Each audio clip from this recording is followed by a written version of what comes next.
Hello అండి. నా పేరు సందీప్. సందీప్ అనాలిసిస్ 27 ఛానల్‌కి అందరికీ స్వాగతం. ఈరోజు మెయిన్ టాపిక్ వచ్చేసి సీఎం రేవంత్ రెడ్డి గారు సెన్సేషనల్ కామెంట్స్ అనేవి చేశారండి. ఎవరైతే ప్రభుత్వ ఉద్యోగుల మీద. దాని గురించి మనం మాట్లాడుకోబోతున్నాం. ఒక చిన్న రిక్వెస్ట్ ఏందంటే నా ఛానల్‌ని సబ్స్క్రైబ్ చేసుకొని బెల్ ఐకాన్ యాక్టివేట్ చేసుకోండి. ఏదైతే నేను వీడియో పెట్టగానే మీకు నోటిఫికేషన్ అనేది వస్తుంది. టాపిక్‌లోకి వెళ్ళిపోదాం బేసికల్‌గా. సీఎం రేవంత్ రెడ్డి గారు ఒక స్వీట్ వార్నింగ్ అనేది ఎవరైతే ప్రభుత్వ ఉద్యోగులకు ఇచ్చారండి. ఎందుకంటే ఎవరైతే ఆర్టీసీ కార్మికులు వచ్చేసి 7వ తారీఖు నుంచి యాక్చువల్‌గా సమ్మె చేయాలని అనుకున్నారు. కానీ పోస్ట్‌పోన్ అనేది చేశారు. కానీ మెయిన్‌గా వచ్చేసి సీఎం రేవంత్ రెడ్డి గారు ఏమన్నారంటే, ఇప్పుడొచ్చేసి ప్రభుత్వం ఆదాయం వచ్చేసి 18,500 రూపాయలు మాత్రమే ఇప్పుడొస్తుంది. అలాగే మొత్తం ప్రభుత్వానికి ఆదాయం కావాల్సొచ్చిందొచ్చేసి 22,500 రూపాయలు కావాలనేది ప్రకటించారండి. ఇప్పుడు ఆర్థిక పరిస్థితులు తెలంగాణలో చాలా ప్రాబ్లమ్‌గా ఉన్నాయి. దయచేసి మీరు అర్థం చేసుకోండని సీఎం రేవంత్ రెడ్డి గారు చెప్పారనమాట. చాలా వరకు ఇదేవైతే సంక్షేమ పథకాల వల్లనే ఈ ప్రాబ్లమ్స్ అనేవి వచ్చినాయండి. ఈ కాంగ్రెస్ గవర్నమెంట్ వచ్చిన దగ్గర నుంచి సంక్షేమ పథకాలు ఒక్కొక్కటిగా తీర్చడం వలన బడ్జెట్‌లో ప్రాబ్లమ్స్ అనేవి వచ్చినాయి బేసికల్‌గా. అదే కాకుండా ఇప్పుడు ఆర్థికంగా ప్రాబ్లమ్ రావడానికి కారణం ఏంటంటే ఏదైతే సంక్షేమ పథకాలు ఏదైతే ఒక 60-70% సంక్షేమ పథకాలు అనేది కాంగ్రెస్ గవర్నమెంట్ అనేది ఇవ్వడం అనేది జరిగిందండి ఈ 1.5 ఇయర్‌లో వచ్చేసి. అలాగే చాలా వరకు ఏదైతే సంక్షేమ పథకాలకే ఎక్కువగా సింహభావం అనేది ఖర్చు అయిపోవడం అనేది జరుగుతుంది. అంటే ఇప్పుడు సీఎం రేవంత్ రెడ్డి గారు చెప్తున్నారు ఏంటంటే ఏది తీసేయాలో చెప్పండి మీరే అని ప్రకటించారనమాట. అంటే ఏదైతే సంక్షేమ పథకాలు తీసేయాలా లేకపోతే రేట్లు పెంచాలా ఇవన్నీ కూడా సీఎం రేవంత్ రెడ్డి గారు చెప్పారనమాట. నాకు అనిపిస్తుంది ఏంటంటే ఇది ముందే ఆలోచించుకోవాలండి. ఇంతకుముందు ఆయన ప్రతిపక్ష నాయకుడు ఉన్నప్పుడు సీఎం రేవంత్ రెడ్డి గారు ఒక మాట అన్నారనమాట. మీరు ఇన్ని హామీలు ఇస్తున్నారు. ఈ హామీలు అనేది మీరు తీర్చగలరా లేరా అనేది ఒక విలేకరు అడిగినప్పుడు మేము 70 ఏళ్ల నుంచి కాంగ్రెస్ పార్టీ అనేది పరిపాలిస్తుంది. మాకెలా చేయాలో తెలుసని అప్పుడు చెప్పడం అనేది జరిగింది. ఇంతకుముందు బీఆర్ఎస్ పార్టీ కూడా ఏమైందంటే వాళ్ళు కూడా కరప్షన్ అనేది ఎక్కువగా చేయడం అనేది జరిగింది గానీ ఏదైతే ఇన్ని సంక్షేమ పథకాలు అనేది చేయడం అనేది జరగలేదు. కానీ కాంగ్రెస్ గవర్నమెంట్ అనేది సంక్షేమ పథకాలు మంచిగానే చేస్తుందండి. కానీ ఏందంటే సంక్షేమ పథకాలకి ఎక్కువగా పెట్టడం వల్ల డబ్బులనేది లేకపోవడం అనేది జరిగింది. సీఎం రేవంత్ రెడ్డి గారు అదే చెప్తున్నారు. నాకిప్పుడు డబ్బులనేవి లేవు. మీరు అర్థం చేసుకోండి అని ఏదైతే ప్రభుత్వ ఉద్యోగులకు చెప్తున్నారండి. కానీ చాలా వరకు ప్రభుత్వ ఉద్యోగులకు వచ్చేసి జీతాలనేవి పర్ఫెక్ట్‌గా ఇవ్వడం అనేది జరగలేదండి. అలాగే వచ్చేసి ఔట్‌సోర్సింగ్ అండ్ కాంట్రాక్ట్ వాళ్ళకి ఒక మంత్ గాక ఒక మంత్ జీతాలనేది ఒక్కొక్క అంటే ఒక మంత్ వచ్చేసి ఔట్‌సోర్సింగ్ కాంట్రాక్ట్ వాళ్ళకిస్తే, ఒక మంత్ వచ్చేసి కాంట్రాక్ట్స్ ఉంటారు వాళ్ళకి ఇవ్వడం అనేది జరుగుతుంది. అంటే ఒక మంత్ గాక ఒక మంత్ అనేది ఇవ్వడం అనేది జరగడం వల్ల ప్రాబ్లమ్ అనేది వచ్చిందండి. దానివల్లనే ఎక్కువ శాతం ఏవైతే ఈ స్ట్రైక్ అనేది జరుగుతుంది. ఆర్టీసీలో మెయిన్‌గా 7వ తారీఖు నుంచి యాక్చువల్‌గా స్ట్రైక్ అనేది జరుగుతుంది.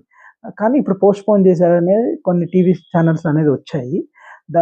చాలా వరకు ఇంకోటొచ్చేసి ఏంటంటే ప్రతి 5 ఏళ్లకోసారి గవర్నమెంట్ అనేది కంపల్సరీగా పెంచాల్సిన అవసరం అనేది ఉందండి. ఆర్థిక పరిస్థితులు కష్టం ఉన్నా గానీ, ఎట్లున్నా గానీ కంపల్సరీగా పెంచాల్సిన అవసరం అనేది ప్రభుత్వం మీద ఉంటది.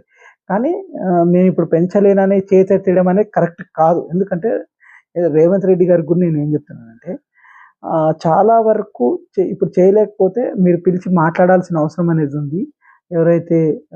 ఎవరైతే ప్రభుత్వ ఉద్యోగ సంఘాలని పిలిచి మాట్లాడాల్సిన అవసరం ఉంది. అలాగే ఇంకో విషయం ఏందంటే చాలా వరకు ప్రభుత్వ ఉద్యోగులతో ఎవరు కూడా మాట్లాడతలేరు.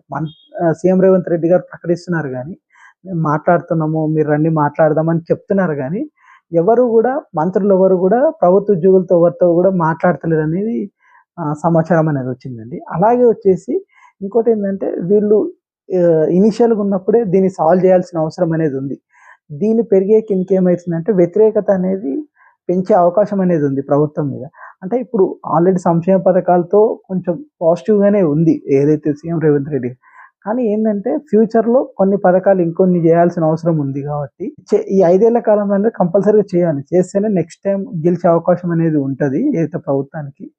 అలాగే ఇంకోటేందంటే ఈ సమ్మెల వల్ల కొంచెం ప్రభుత్వం డ్యామేజ్ అయ్యే అవకాశం అనేది ఉందండి. ఎందుకంటే చాలా వరకు ఏదైతే ఈ సమ్మెలు చేయడం వల్ల ఏమైతుందంటే ఆటోమేటిక్‌గా ఈ ఇష్యూ అనేది హైలైట్ అయ్యే అవకాశం ఉంటది. దానివల్ల ఎక్కువ శాతము ప్రజలకు తెలుస్తుంది. అంటే వీళ్ళు జీతాలు కూడా సక్కగా ఇవ్వట్లేరు అని ఆటోమేటిక్‌గా ప్రభుత్వ ఉద్యోగులు వ్యతిరేకత సృష్టించే అవకాశం అనేది ఎక్కువగా ఉంటది. ఏదైతే గ్రౌండ్ లెవెల్‌లో. దీనివల్ల పార్టీ మీద కొంచెం బ్యాడ్ నేమ్ అనేది వచ్చే అవకాశం అనేది ఉంది. ఇంకోటేంటంటే దీన్ని ఉపయోగించుకొని ప్రతిపక్షాలు కూడా ఎక్కువ శాతం అటాక్ చేసే అవకాశం ఉంటదండి. ఇంకో విషయం ఏంటంటే ఇన్ని హామీలు ఇవ్వడం అనేది నాకు తెలిసినంత వరకైతే తప్పనిపిస్తుంది. ఎందుకంటే ఒకేసారి ఇన్ని హామీలు ఇస్తే మనం చేయగలమా? చేయలేమా? అనేది ఒకసారి ఆలోచించుకొని ఇస్తే బెటర్ అని అన్ని పార్టీలకి. ఎందుకంటే అధికారం రానీకి ఏది పడితే అది హామీలనేది ఇవ్వడం అనేది జరిగిందండి. కానీ ఇప్పుడు ఈ తీర్చలేకపోయే కార్యక్రమం అనేది ఇప్పుడు జరుగుతుంది. ఇది ఎంతవరకు కరెక్ట్ అనేది ఒకసారి అన్ని పార్టీలు కూడా ఆలోచించుకోవాలి. నెక్స్ట్ వచ్చే పార్టీలు కూడా ఒకవేళ బీఆర్ఎస్ పార్టీ గాని, బీజేపీ గాని నెక్స్ట్ వచ్చే హామీల్లో వాళ్ళు ఏదైతే చేయగలమో అది మాత్రమే చెప్పండి. అన్నీ చెప్పేసి ఇబ్బంది పడుకుంటూ చేయడం అనేది కరెక్ట్ కాదు. ఎందుకంటే దీనివల్ల అభివృద్ధి అనేది తగ్గే అవకాశం ఉంటదండి. అంటే ఇప్పుడు అన్నీ కూడా సంక్షేమ పథకాలకే పెట్టేస్తున్నారు. నెక్స్ట్ అభివృద్ధి జరగదు. ఇప్పుడేందంటే మళ్ళీ కొత్తగా ఇప్పుడు కొత్త అప్పు గూడా పుడతలేదని సీఎం రేవంత్ రెడ్డి గారు చెప్తున్నారు. అంటే ఎట్లా పుడతది? ఆటోమేటిక్‌గా ఏందంటే ఆల్రెడీ అప్పులు తీసేసుకుంటూ ఉంటే కొత్త అప్పు ఎలా పుడతది? ఇప్పుడు ఆల్రెడీ మిత్తి అనేది ఆల్రెడీ పెరిగే ఉంటది ఆటోమేటిక్‌గా. అది కడితేనే కొత్త అప్పు అనేది ఇస్తారు. మొత్తం ఫస్ట్‌ది క్లియర్ చేస్తేనే ఇంకోటి కొత్తది ఇస్తారు. మళ్ళీ అప్పులు క్లియర్ కావాలంటే ఆటోమేటిక్‌గా ఇప్పుడేందంటే ఏదైనా పర్సనల్ పార్టీ బెనిఫిట్ ఉంటేనే ఏదన్నా పార్టీకి ఏదైనా పార్టీకి సపోర్టింగ్ ఉంటేనే చేయగలరు. అంటే సెంట్రల్ గవర్నమెంట్ సపోర్టింగ్ ఉంటే కొంచెం లెవెల్‌లో సపోర్టింగ్ అనేది ఉంటది. అంతకు మించి పెద్దగా ఏమీ చేయలేరనమాట. ఇప్పుడు అప్పులు పుట్టకపోవడానికి కారణం ఏందంటే అంతకుముందు కేసీఆర్ గూడా ఎక్కువ శాతం కరప్షన్ చేయడం వల్ల ఇలాంటి హామీలు ఎక్కడ కూడా ఇయ్యలేదాయన. ఇయ్యకుండా కరప్షన్ చేయడం వల్ల మొత్తం కూడా ప్రాబ్లమ్ అయింది ఇప్పుడు కాంగ్రెస్ గవర్నమెంట్. ఇప్పుడేందంటే వాళ్ళు ఏ పథకాన్ని చేయలేకపోతున్నారు చాలా వరకు. ఇంకో విషయం ఏంటంటే ఇప్పుడు పథకాలు చేయకపోతే వ్యతిరేకతను సృష్టించే అవకాశం అనేది ఉంటది. ఏదైతే ప్రతిపక్షాలు.